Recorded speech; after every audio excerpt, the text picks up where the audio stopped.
Përshëndetje dashur miq të emisionit Avantazh. Do të jemi sot në këtë emision për një temë paksa ndryshe për arsye sepse një grup banorësh të Mirditës nga emigracioni janë ankuar dhe kërkojnë patjetër të dëgjohet zëri tyre për problemin e kishës së Laçit, e cila shteti kërkon ta restaurojë dhe të ndryshojë, ta transformojë, të bëjë një diçka tjetër jashtë asaj që ka qenë deri tani.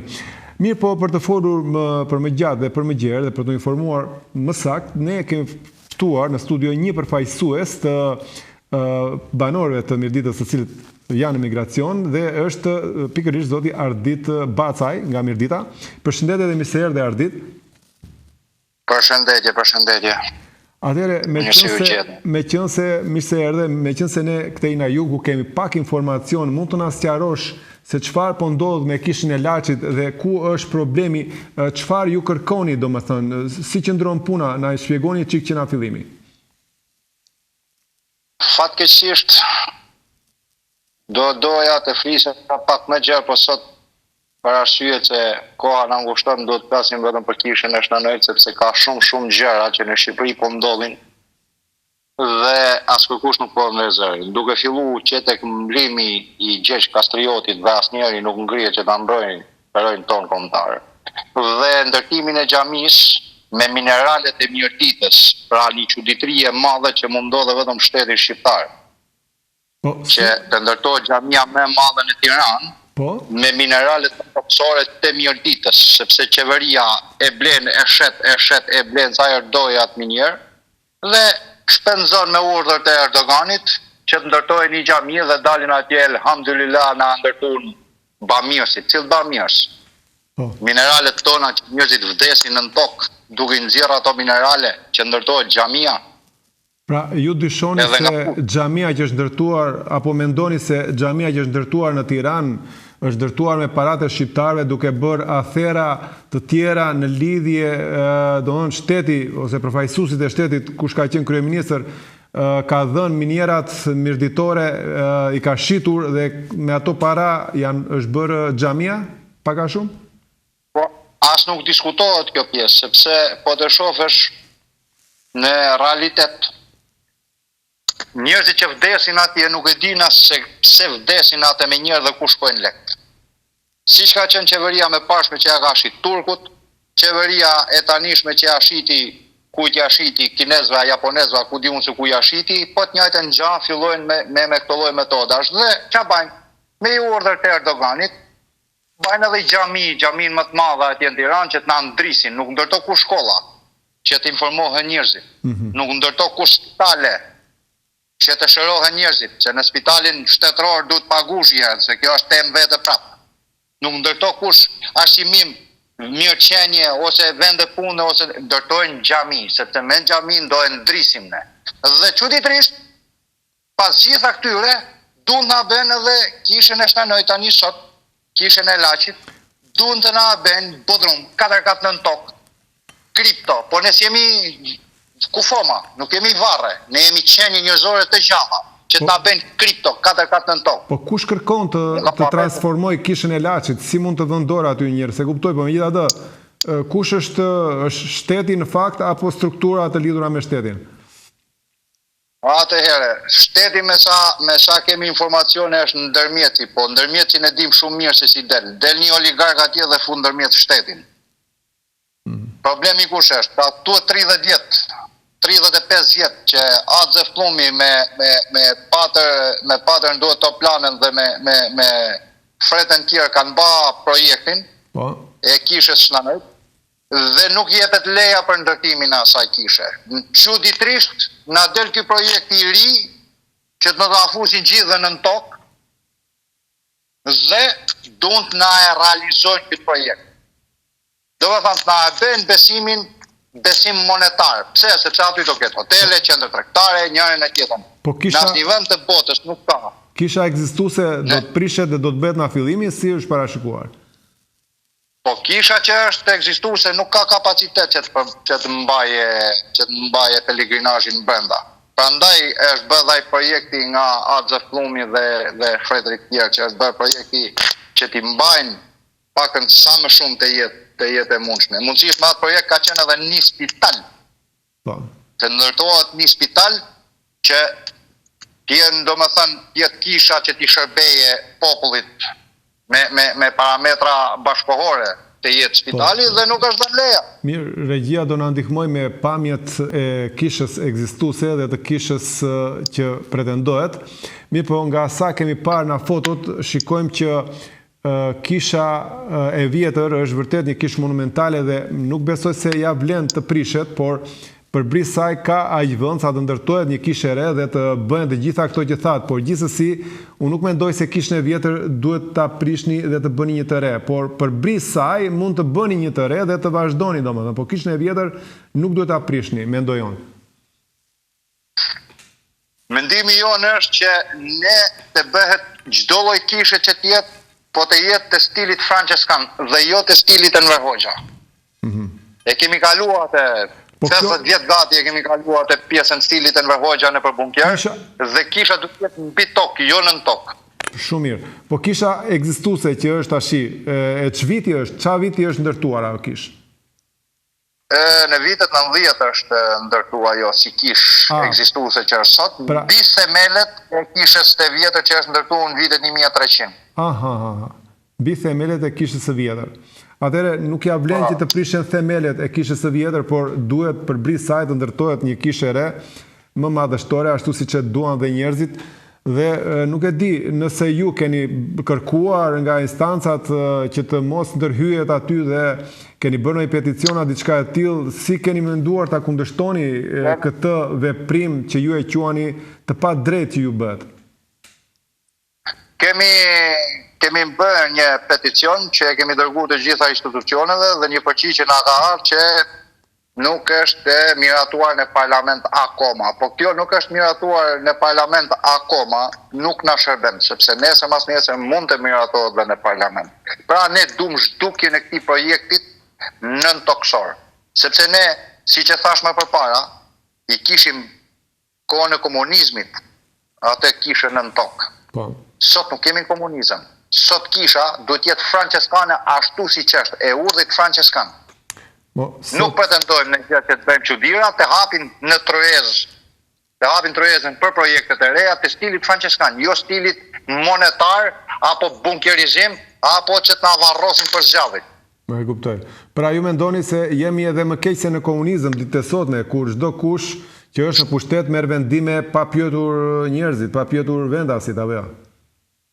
Shumë më keq, sepse votohen ligjet 12 natës, të thojnë nesër jo po e votuam se ju do kundërshtoni tek ne, po ligji për ç'është? Për të kundërshtuar, për të studiuar. Ç'është ky? Ne kemi ligjin që sapo votu, ligji i Gjinive. Tani do quhemi prindi 1, prindi 2, nuk ka më atje bab nan. E kuptoj. Kur u votu në 12 të darkës u votu ligji atje në parlament. Dhe na thonë që jo po ta diskutonim nuk do pranonin, po normal që nuk do pranojmë. Ato ligje për kë shërben për mua apo për ndonjë tjetër, se s'po kuptoj. Po çfarë mendojnë banorët e zonës, mirëditorët dhe gjithë të tjerët aty që frekuentojnë këtë kishë, nëse vërtet aty ndërhyjet për të bërë projektin e ri, çfarë keni menduar, si do ta përballoni këtë gjë? Atëherë se kisha sot për sot vend që të ruhet nga shteti, ruhet nga populli. Sepse atë kish, edhe sikur ta zhveshësh nga besimi, nuk ke nga ta zhveshësh si monument kulture, trashëgimi kulturore e kombit shqiptar. Sepse është një trashëgimi shumë e rëndësishme e kombit shqiptar. Edhe sikur ta zhveshësh komplet nga besimi, nuk e zhvesh dot nga monumenti kulturës që ka dhe historinë që ka, sepse aty ka dhënë shumë martir, dhe jo vetëm nga ona e klerit, po edhe nga ona banorëve. Mos ta harrojmë në kohën e komunizmit, kur vajten që ta shembin atë kish, nuk janë ekzekutuar vetëm prifta, janë ekzekutuar edhe banorë të zonës atje, që në gjakun e tyre është la ajo tokë. Edhe sot e kësaj dite në 2025-ën, kushdo që qoftë në atë, edhe në qoftë se ka nga pala klerikut, i bëjmë thirrje që të heqin dorë nga ajo, sepse do të bëjmë në qoftë se del nga ana e klerit, që ka gisht ndonjëri, sepse në 2025-ën jetojmë, nuk I dihet se ç'a bëhet. Po dhe në qoftë se ka rënë dakord ndonjëri nga klerik, nga udhëheqit e kishit kushdo si tjetë, I bën thirrje që të heqet dorë, sepse ne do të bëjmë edhe klerin nga ajo kishë, do marrim vetë, sepse kisha është populli. Edhe kisha ekziston fal popullit. Toka është e Zotit, që Zoti na ka dhënë, ne ja kemi dhëruar kishës. Jemi ne ata që e bëjmë kishë. Dhe jo kushdo që të vijë në qeveri apo anasjetas ose kushdo si tjetë. Ne do zbojmë çdo njeri atje, shtet, klerik, çado si tjetë, kush ka gisht atë pjesë. Pra, ju do të bëni rezistencë nëse aty vinë fadroma eskavator, mjete pune të projektit që ju nuk e kërkoni, atëre do të ketë rezistencë nga ana juaj, mendoni, apo jo? Në qoftë se do na kërkojnë martirë në 2025, aty do I gjenë martirët. Po, 2025 apo I ikën, sepse data 17 dhjetor sot dhe dhjetori dhe ky vit po I ikën, por çdo gjë I përket 2026, ndërkohë që edhe klima politike duket sikur do ndryshojë, sepse edhe kjo qeveri që është pritet domethënë të japi dorëheqjen diçka e tillë, pasi situata nuk është fort normale. Nuk e di, a do prisni që të ndodhi diçka e tillë, apo ju çfarëdo që të ndodhi do të jeni stoik në mbrojtjen e objektit tuaj të kultit që keni aty? Nuk kemi ç'a presim, sepse koha na ka vërtetuar në këto 35 vite, na ka vërtetuar që njëri me komuniste tjetri dhe s'dim gjë se cili komunist do vije, komunisti I rrallës na udhëheqe. Pra ne nuk na intereson se kush e tek e qysh ikën, ne na intereson që ajo kish mos të cënohet dhe ne nuk marrim, domethënë ne nuk bëjmë as edhe një hap mbrapa nga kjo pjesë. Kësaj radhe ditën e shtunë në datë 20, në orën 11, do jetë fillimi I valeve të protestave. Pra, ju mendoni se do të protestonin datën 20 dhjetor? Do bëjmë qendres nga data 20 dhjetor deri në ditën që ai projekt të anullohet dhe të hapet tryeza për projektet franceskane. Të bëhet kish franceskane siç është. Sepse Vatikani I Shqipërisë, pa dallim feje, është ajo kish atje. Sepse 99% e shqiptarëve kanë vajtë tek ajo kish pavarësisht çfarë besimi ti përkasin. Dhe protesta ku do të organizohet, te kisha apo në Tiranë? Si e keni menduar? Jo, protesta do bëhet te kisha. Do fillojnë që nga rruga poshtë dhe do ngjiten gjithë lart te kisha. Po mirë, ja, e bët protestën, e bët grumbullimin, kaloj një ditë që ju shqetësoj njeri, të nesme çfarë do bëhet? Të thash, do filloj, është fillimi I protestave. Vetëm fillimi, pra ju do ta përshkallëzoni derisa të shkoni edhe në Tiranë, mendoni? Jo, derisa shkojmë edhe në Hag, jo vetëm Tiranë. Po, problemi nuk është në Hag, është në Tiranë, me sa shikoj, por... Jo, në Tiranë është, po ka dhe procedura ligjore që do I ndërmarrim.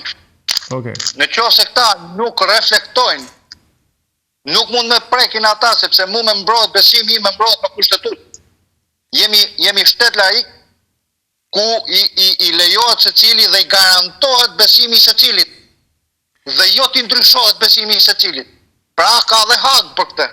Po e kuptoj. Është e drejta juaj patjetër që do t'i mbroni të drejta tuaja në të gjitha shkallët e gjyqësorit deri në Hag, por shpresoj që kjo e drejtë t'ju jepet pa vajtur aty. Megjithatë, shikojmë se si do rrjedhin ngjarjet, ndërkohë që në Tiranë protestat kanë filluar, grupe të ndryshme, parti të ndryshme po organizojnë edhe të veçuar protesta, nuk e di nëse I keni vënë re, dhe nuk e di se si do të përshkallëzohet kjo protestë në ditët që vijojnë, pasi parashikohet një përshkallëzim I protestave, dhe nuk e di se si do vijohet edhe me qeverinë aktuale, e cila me sa duket sikur kësaj radhe do ketë një ndryshim, do ketë një zhvillim për ndryshe. Është për të ardhur keq ku në një Shqipëri kaq të vogël nuk grumbullohen dot njerëzit dhe të rrëzojnë të keqen dhe të vend të mirën. Është për të ardhur keq ku njerëzit ndahen në parti dhe jo të bashkohen me qëllim. Pra qëllimi I përbashkët I gjithëve, I gjithë shqiptarëve, nuk është një parti I majtas, një parti I djathtas, por është jetesa tyre, ku jetojnë në një shtet ku vriten, shkojnë të vrasin njërin, e vrasin 6-7 tjerë edhe quhen deme kolaterale të pafajshmit. Unë me sa di unë, nuk e di se s'ka marru shkollën e gjusisë, po me sa di unë me atë analfabetizmin tim, deme kolaterale quhen materialet dhe jo njerëzit. Dhe si ka mundësi në një shtet kaq të vogël, mos të ngrihet populli të ngrehet zërin e tij për mirëqenien e tij, për sigurimin e jetesës të tij, për mos zhvatjen që po zhvaten nga mjesi deri në darkë. Edhe mos të ngrihen në protesta. Unë faktike i përgëzoj ata që kanë marrë iniciativen për protestën që po bën, se i kam ndjek, jo dhe shumë, po sa do pak i kam ndjek protesta që po bën, por nuk e di se ku po flet gjumë ky popull. Nuk e di se si po flet gjumë ky popull. Mos vallë. Po, është një pjesë e popullit është bërë militant, një pjesë tjetër është indiferent, kurse pjesa më e madhe që vuajnë edhe që duan të dalin, një pjesë ka nikur jashtë vendit, siç keni ikur dhe jeni emigruar dhe juve jashtë, një pjesë tjetër dërgjet burgjeve të gjithë Evropës edhe të gjithë Shqipërisë për arsye të padrejta, dhe një pjesë tjetër në pamundësi për të protestuar vetëm sa i shikon nga larg. Mirë po, kjo gjë nuk ndodh rastësisht, sepse për fat të keq në 30 vjet e fundit apo në 35 vjet e fundit, ndoshta edhe më herët, të gjithë ata që janë caktuar politikanë të trojës shqiptare kanë qenë njerëz të ngritur në agjentura dhe me të vetmi qëllim që shqiptarët mos kenë në dorë fatin e shtetit të tyre, dhe këtë fat ta kenë ata duke shfrytëzuar këtë vend, ashtu siç thatë dhe ju, që me minierat e Mirditës po bëhen xhami, domethënë me përmes Mirditës katolike po bëhen xhami islamike në mes Tiranës, e kështu me radhë, po me pasuritë dëntoksore të Mirditës tuaj, siç e thatë dhe juve, dhe kështu vidhet gjithë Shqipëria që nga resurset e gazit natyror, të naftës, me skandalet e bankës petrolu, me gjitha këto të tjerat që po shikojmë, dhe çuditërisht edhe pse lundrojmë mbi pasuri, jemi një vend që jetojmë mbi pasuri të mëdha, këto pasuri tregojnë më të zgjuar tjerët, na i marrin dhe ne po bëjmë me njëri tjetrin karshillëk, duke mbajtur smir me njëri tjetrin, duke u grindur me njëri tjetrin, duke vrarë njëri tjetrin në rastet më të këqija akoma, kur shikojmë tërë ato atentate që po bëhen, e tërë ato vrasje për shkaqe banale ose për trafiqe të ndryshme, të cilat as i duhet të ekzistojnë në trojën shqiptare me kaq pasuri që kemi, e kështu me radhë ky popull është destinuar të vuajë në pafundësi vetëm sepse ata që e tregojnë veten më të zgjuar se shqiptarët kanë kapur politikat shqiptare, kanë kapur politikanët e shqiptarëve, qoftë në Shqipëri, qoftë në Kosovë, Maqedoni e kudo, dhe me anë të këtyre politikanëve i mbajnë shqiptarët zvarr dhe mbyllur. Nuk e di nëse ke diçka për të shtuar. Jemi vetëm një shtet në gjithë botën që vrasi si merr lejen polici që do vrasë një person në filanzon dhe zhduket policia. Po, e pam në Rinas, të ndodhte para disa ditësh, para disa javësh. Fatkeqësi e madhe. Është për të keq që jemi vetëm një shtet në botë ku vrasësi merr lejen polici për të vrarë dikën. Pra është bërë vrasja ligjshme, është bërë vrasja me leje. Në tillë shteti jetojmë. A mendoni se edhe ju nga emigracioni duhet të ktheheni në Shqipëri për të kërkuar të drejtat që i mungojnë, qoftë juve në zonën tuaj, po siç jeni ju në zonën tuaj në gjithë Shqipërinë, të drejtat shqiptarëve mungojnë, dikujt i privojnë kishën, dikujt i privojnë pronën, dikujt i privojnë të drejtën për të punuar, dikujt i provojnë gjërat e tjera, pasuri e kështu me radhë, dhe ky vend ka ngel katastrofë si pasojë e privimeve dhe e vjedhjes që u bën shqiptarë. A mendoni se mund të ktheheni një ditë dhe të protestoni këtu? Fatkeqësisht protestat, për mendimin tim, dhe unë nuk jam pro i këtij mendimi, po fatkeqësisht ka arrit në kulmin që duhet një revolucion, se me evolucion nuk bëhet asgjë. Siç e thash edhe më përpara dhe përmendet të cekët edhe ju, me minierat e Mirditës, në vend që t'i shpojnë njerëzve në nevojë, ato lek ndërtohet një xhami. Okej, ore, ndërtohet një xhami. Po të ndërtojnë rrugët që mungojnë. Mirditës i mungojnë rrugët e brendshme. Pikërisht, pra, nuk u shkon në njerëzve, ti po të shohësh zonën e Veriut, nuk është ndërtuar as edhe një rrugë, është shpopulluar zona e Veriut komplet. Dhe kanë edhe ankesa se na erdhën malokët në Tiranë. Po ku do vënë malokët? Po jo, dhe jugu s'është më mirë, ta dini dhe këtë gjë. Dhe ne në jug rrugët cop janë. Mos kujtoni se e ka shkatruar fshatin, që unë di shumë mirë, nga Tepelena, nga zonat e jugut, unë di shumë mirë, gjitha zonat që s'kanë ba, fshati është shpopullu. Është popullu, gjithë fshatrat e Shqipërisë janë shpopulluar. Dhe të thash, me minjerat tona, në vend që të rregullojë rrugë, mirëqenie një njerëzve, të uqërojë njerëzve në nevojë, asistenta sociale, të gjitha që asistenta sociale i merr vetëm kush ka lidhje me pushtetin, ata të varfrit s'marrin asgjë. Ndërtoj një xhami atje si pallat 150 katësh. Po ç'më duhet ajo xhami? Ndërtoj ajo xhamin, okej. Po ti s'ke nevojë të tallesh me mua, me varfrin time. Unë po vdes uriet për bukë ti ndërtoj xhamin atje, po ma bën pallat mbretëror atje xhamin. Jo, ti më siguroj e thjesht një rrallë parë, pastaj ndërtoj dhe i xhamin që ka duhet ti. Dhe më skandalozja si shtat dhe juve është që këtë xhami e ka ndërtuar me paratë nën tokës tuaj. Mirdita katolike. Me gjakun e atyre të krishterëve që vdesin e minjerat për ditë. Nuk e kisha këtë informacion, megjithatë ju falenderoj që e ndavët me ne dhe me publikun. Megjithatë, nëse keni diçka tjetër për të shtuar nderuar, ju thatë në datën 20 dhjetor keni protestën apo jo?